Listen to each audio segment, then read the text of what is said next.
Hello everyone, this is Eshaan, EC Part 2. Today I'm going to discuss about stacks and queues. The stack is a linear data structure which follows the LIFO order of operation. The LIFO stands for last in, first out. Look at this picture carefully. Suppose I add this rightmost disk onto the stack and then I perform the pop function. Now when I add this up, this disk gets added to the top and now becomes the topmost disk. And when I perform the pop function, this topmost disk is going to come out. So the disk which was added last is going to come out first, which in other words means last in, first out, or LIFO. Now a certain number of operations can be performed to a stack or using a stack. Like we can perform the push function which adds an element onto the stack. Now this element becomes the new top. Also we can pop out an element of the stack. Now this function is useless when the stack is empty. So this function would return -1 then. Else it would return the value of the topmost element and also update the value of the top, right? It would now be set to the second element from the top as the first element has already been popped out. Now top is used to access the topmost element. Now just this function just accesses the value. It does not remove the topmost element. Pop function removes the element. Top function is just used to access this element. Now empty function is used to check if the stack is empty or not. We can easily implement a stack using arrays. So let's look at the implementation part. Just a moment, let me clear this up. Okay, now look onto the left where I have declared this struct stack. Now I have used an array of size n. Now what is this n? This n I have declared very large, like 2 into 10 raised to power 5 plus 5. So you can assume that the stack never gets filled up. And also I have used a top value which is set to -1 as initially no element is into the stack, right? There is no element in the stack. So I have set this top to -1. Now I actually use this top value to index the array. Like we can use indices with array to access elements. So this top is basically the indice of the topmost element of the stack. The indice corresponding to the topmost element of the stack. Now let's look at the functions. So we have this empty function which checks whether the stack is empty or not. Just wait a moment, which checks whether the stack is empty or not. So this is a boolean function which returns whether the stack is empty or not. If the value of top is set to -1, right, which means that we don't have anything into the stack. So this means the stack is empty and this returns true, else it returns false. Then we have the push function which pushes the value x. So what we do is we set array top plus 1 to x. Now as I just told, top is the indice of the topmost element. So when I'm going to add an element, I'm going to give it the next indice to top. That's why I used array top plus 1 is equals to x, and also I increment top. So that means when I am going to add the first element, the value of top changes from -1 to 0. When I add the second element, the value changes from 0 to 1. When I add the third element, it changes from 1 to 2, and this goes on, right? Then I perform the pop function, right? And then I've declared the pop function. Now this first we check whether the stack is empty or not. If the stack is empty, we cannot pop out anything, so it would return -1. Else we are going to return the topmost element. Now I had already told that top is the indice corresponding to the topmost element. So we can easily access the topmost element using x as array top. And also since this element is going to get popped out, the value of top also changes, as now this x is no more the topmost element. The element which is just below this x has now become the topmost element. So the value of top changes from 2 to 1, and then from 1 to 0, and finally when the stack gets empty, it changes from 0 to -1, right? And finally we return this value which is the topmost element. Now it's not actually necessary to return this value. This function, this pop function can also be a void function, right? Then you have to remove these return statements. Finally, we have the topmost element function, which returns the value of the topmost element. This just returns the value, right? It does not update the pointer top. So first we check if the stack is empty or not. If it is empty, then we have no topmost element, else we return the topmost element. So here I have a set of operations that I have written. Let's perform them. First, I declared a stack and I pushed 10 onto it. Now when I pushed 10, this 10 gets added over here. Now see to the right. And this, the value of top, it changes to -1 plus 1, which is 0. You can see in the implementation part, when I push an element, I increment top, then I push 20, so 20 gets pushed into the stack and the value of 0 again gets updated to 1. Then I add 30 onto the stack and the value of top again changes to 2. Now this is with the push functions. We are done with the push functions. Then we perform the pop function. Now this topmost element, which is at indice 2, is popped out, right? It is going to be pushed out of the stack. And now when I perform a pop function, I decrement the top variable, so it changes to 1. Then I just perform I have also written some printing operations just to make you understand the process, how the topmost element and the value top changes during the process. So here I just run this up.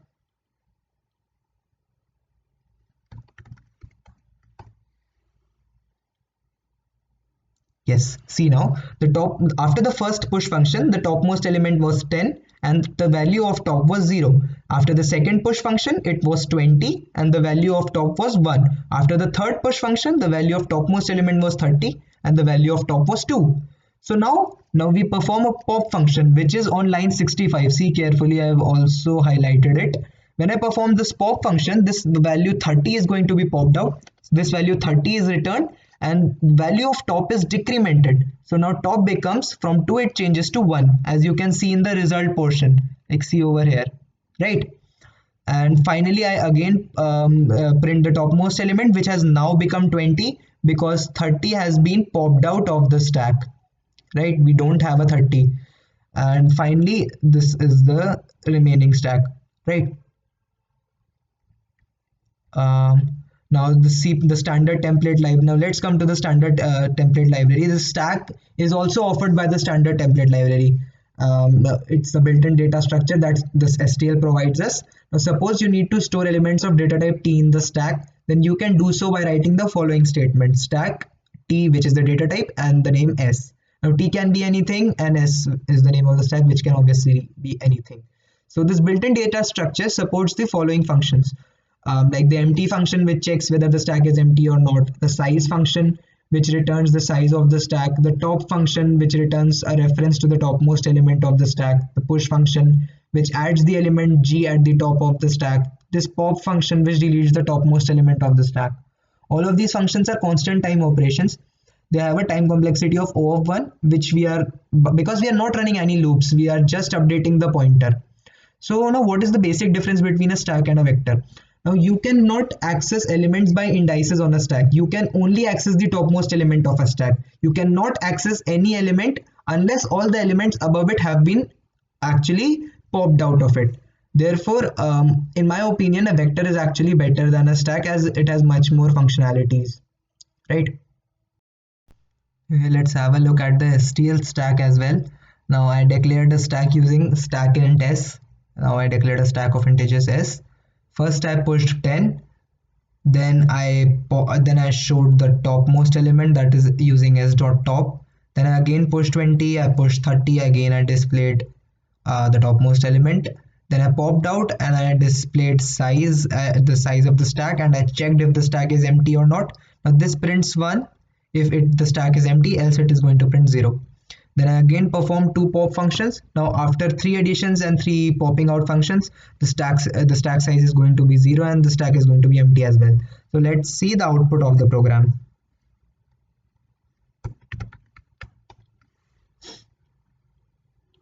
So see here, first I pushed 10 and then I displayed the topmost element, right?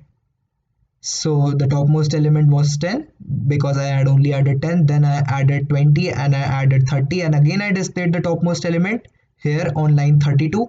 So this is 30 now. Then I perform the pop function. Now after 3 additions and 1 popping out, we have 2 elements into the stack. So the stack size is 2. And the stack is empty? No, because we have 2 elements in the stack.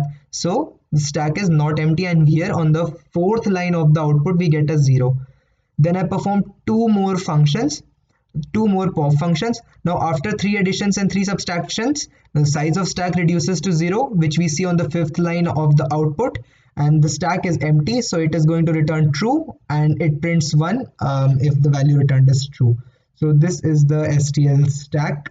These are all the main functions which you can perform with it. Now we come to queues. Queue is again a linear data structure which follows the FIFO order of operation. Now FIFO means first in, first out, which means the element which enters the queue first comes out of the queue first. Now you see in the picture we have 2 operations, NQ and DQ.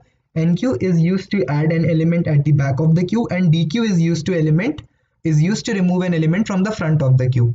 Now the following operations are performed with the queue. We can NQ or push an element into the queue. This adds an element to the back of the queue. We can DQ or pop an element from the front of the queue.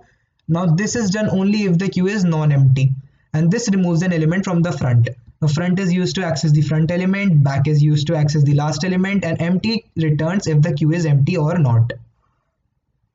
So now we go to the implementation part. Now queue can also be implemented using an array, but the only difference between the implementation of queue and stack is that you need to use 2 pointers over here, the front pointer and the back pointer. So now see on the left where I have declared the struct queue, and I have used an array of size n. Now n is kept very large, so you can assume that the queue never gets filled. I have also initialized an integer pointer. Now this is not actually a pointer, but just an integer which is used to store the index value. Now front stores the index of the front element of the queue, and back stores the index of the back element of the queue. Now front has been initialized to 0 and back has been initialized to -1. Now the reason for this I am going to tell you later. Now first let's see the functions. First comes the boolean function empty, which checks whether the queue is empty or not. Now I have written a condition over here: if front minus back is 1. Now this condition will make sense to you once I just give you an example on how the operations are performed on the queue. Till then, just accept that this condition is true. Now if front minus back is 1, I return true, that is the queue is empty, else I return false. Now then comes the push function. Now this function adds x to the last, right? So now back is used to store the last indice. So now I am going to add another element which is again going to be stored onto an indice which is to the right of this back. So I use array back plus 1 as x, and I update the value of back, like it changes from -1 to 0, then from 0 to 1, and from 1 to 2. Then I perform the pop function. Now before performing the pop function, I need to check if the queue is empty or not. If the queue is empty, I return -1. Else what I do, I use the value of the front indice, the indice I stored in the variable front, to access the front element. So array front is the frontmost element, and I increment front as well, because once the first element is popped out, the value of front changes to 2. Once the second element is popped out, the value of front changes to 3. So the value of front here changes from 0 to 1, from 1 to 2, from 2 to 3, and so on and so forth.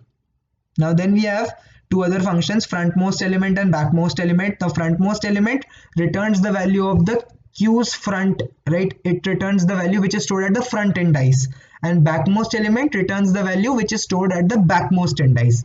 Now these 2 functions work only if the queue is not empty, else -1 is returned. Now here see a set of functions which I have written.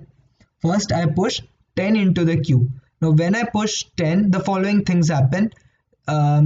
10 is assigned the 0 indice, which is back plus 1, and the value of back is updated from -1 to 0. Then when I add 20, it is assigned the indice 1, which is 0 plus 1 or back plus 1, and this value of 0 is changed, and the value of back is changed from 0 to 1. Again I add 30, which is assigned the indice 2, and the value of back is changed from 1 to 2. Then comes the first pop function on line 68. You see this, the first pop function. Now the elements in a queue are popped from the front. So 10 is going to be removed from the queue. And you also saw that now the frontmost element is at indice 1, which is 20. So the value of front is also changed from 0 to 1. Alright. Now then comes the empty function. Now I checked whether the queue is empty or not. No, the queue is not empty at this point of time. I still have 20 and 30 into the queue in the queue. So this is going to return 0 as queue.empty is actually false. Then I again print front and back and I perform two more pop functions. Now 20 is going to get popped out. When 20 is going to get popped out, the frontmost element is present at the second indice. So the front changes to 2. When 30 is going to get popped out, the front changes to 3. Now carefully notice at this point of time again, now when we perform the pop functions, the value of back did not change. You can see it in the implementation only. And the value of front changed from 0 to 3. Again, if you see the value of front minus back, which is 3 minus 2, and it is 1. Now you see I have popped out all the 3 elements and the value of front minus back is again 1, as it was initially when front and back were set to 0 and minus 1. So if the queue is empty, the value of front minus back, the value of this difference must be 1. Got it? Now finally the queue is empty as I have removed 3 elements, as I have removed all the 3 elements. So this empty function is going to return true and we are going to get 1 as the output. Now let's see the output also. Now when I pushed 10, the value of front and back changed. Front was 0 only and back changed to 0. When I added 20, value of back changed to 1. When I added 30, value of back changed to 2. When I performed the pop function, 10 was popped out. And the value of front changed to 1. And then I checked if the queue is empty or not. The queue is not empty as we still have 20 and 30 into the queue in the queue. So again I printed front and back. Then I performed two more pop functions. 20 and 30 were popped out and the value of front changed to 3. Finally 3 minus 2 became 1 and the queue is now empty and the empty function returned the value true. So we get 1 on the output. Now this is the implementation only. Now the queue is also provided by the C++ standard template library and it can be declared similar fashion. Just use the term queue in place of stack. I had already told about stack. Now the following functions are performed by a queue. The empty function, the size function. Emplace is similar to push function. Okay, it is just used to add any element, any type of element. It can be struct also. It can be a pair, anything. Now front and back, push and pop, all these functions I've already discussed. Right. So all of these operations are constant time. They have over one time complexity. And also like stacks, elements in a queue cannot be indexed. Only the first and the last element of the queue can be accessed. The remaining elements cannot be accessed using array indexing. The pop function is faster in a queue. It is O(1). Now in vectors, you need to use the erase function to pop out actually, and which is O(n). So therefore, the queues are more useful when you have to perform fast pop from the front operations. For example, in breadth first search, which is a graph algorithm, we actually make use of queues. Now let's have a look at the still queue also. First I declared a queue which is named queue.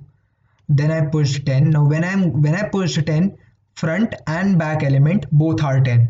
Then I pushed 20, it is added to the back and back element becomes 20, front element stays 10. Then I add 30, back element becomes 30 and front stays 10. Then when I perform the pop function, 10 is removed and 20 becomes the new front, back stays 30.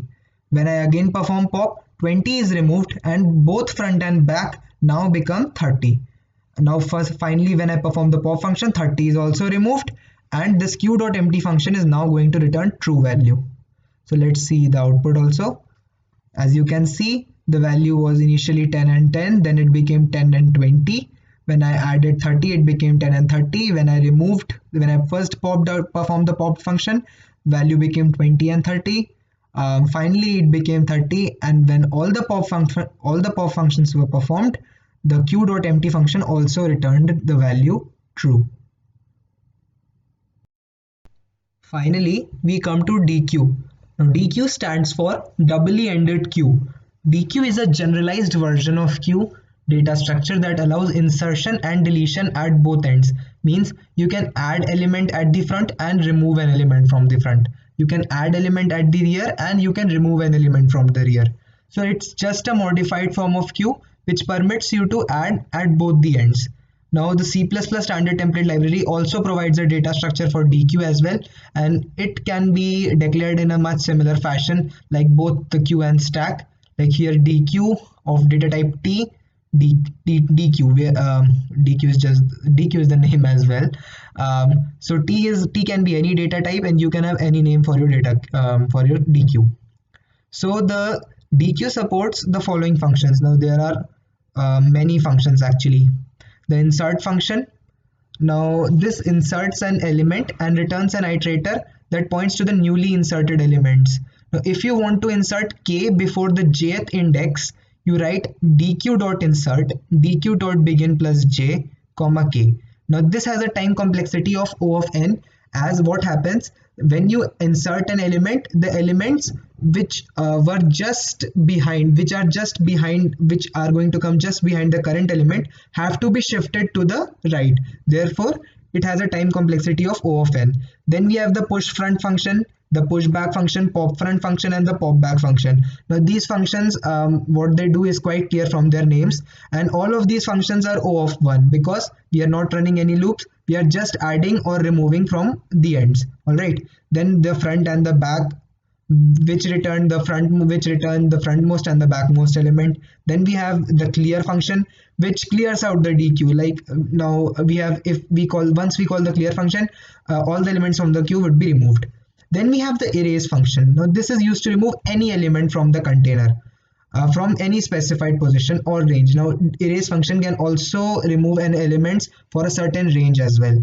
Now if you want to erase element at the jth index, you type the command dq.erase dq.begin plus j. Now this would remove the element at the jth index. Now this operation also takes linear time, as once the elements are removed, the elements which were just behind them have to be shifted one position each to the left. Therefore it also has a time complexity of O of n. Now the empty function returns whether the queue is empty or not. Size function returns the size of the DQ. Now these operators equal to an operator, this operator actually, this line is actually used to tell you that you can use array indexing in case of DQs. Like DQ of, like if you want to access the second element of DQ, then you can write DQ of 1 because we are using zero indexing, of course. So DQ of 1 can be used to access the second element. Likewise DQ of 0 is the first element. Now finally the begin and the end functions. Now begin returns an iterator to the first element, that is the frontmost element, and end returns an iterator to the last element.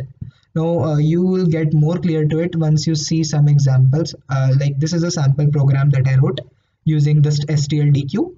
I declared a DQ which is named DQ, and then I push back 10. Now when I push back 10, the DQ now becomes a DQ of single element 10. When I push front minus 10, it becomes DQ of minus 10 and 10. When I push back minus 20, the DQ becomes minus 10, 10 and minus 20. When I push front 20, it becomes 20, minus 10, 10, minus 20. Now here, this is an example that you can use array indexing in case of a DQ. Like here you can see the DQi is used to access the ith element of a queue. Then I perform the pop front function. When I perform the pop front function, 20 is popped out of the DQ and the DQ changes to minus 10, 10, minus 20. Then I print the front and the backmost element, which are minus 10 and minus 20 in this case. Then I perform the push front function, and 30 is added to the front of the DQ.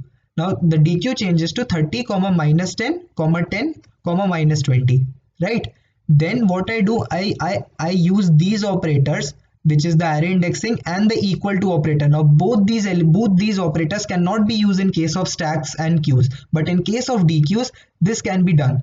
So now I change the value of the third element because we are using zero indexing, or I change DQ of 2 to 5. So DQ becomes 30 comma minus 10 comma 5 comma minus 20. Again I print the elements, then I pop back, I remove the last element and minus 20 is popped out of the DQ. Then I check whether the DQ is empty or not. No, the DQ is not empty as I have 3 elements in the queue, and I print the DQ size. Here it is going to print 3. Then I use the insert function. Now what I do, I insert before the beginning 1. Now 1 is introduced into the DQ at the 0th place, because as in the doc I told that if you want to insert before the jth place, you write DQ dot begin plus j. Now when I am going to insert before the 0th place, I write DQ dot begin plus 0. So this becomes 130 minus 10 and 5. Then I insert before the second place minus 5. So this becomes 1 comma 30 comma minus 5 comma minus 10 and 5. Again I print the DQ. Then I call the erase function and I remove the element at the first place. Now 30 is going to be removed and the remaining two halves are going to get concatenated. So I get 1 comma minus 5 minus 10 and 5. Again I print. Now this for loop is an example of use of iterators. I use an iterator I and set it to the beginning, and until it is not equal to the end, I iterate over the DQ and print the value of the element I encounter. Finally, I call the clear function. Now this throws out all the element of the DQ, and finally the DQ.empty function is going to return the value true. So let's run the program as well. So here are the outputs.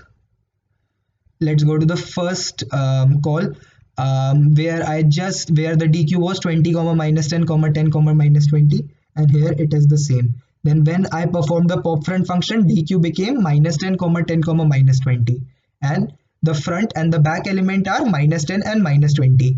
Then I pushed at the front 30 and I changed the second element to 5, and again I printed. So our DQ became 30 comma minus 10 comma 5 comma minus 20. All right.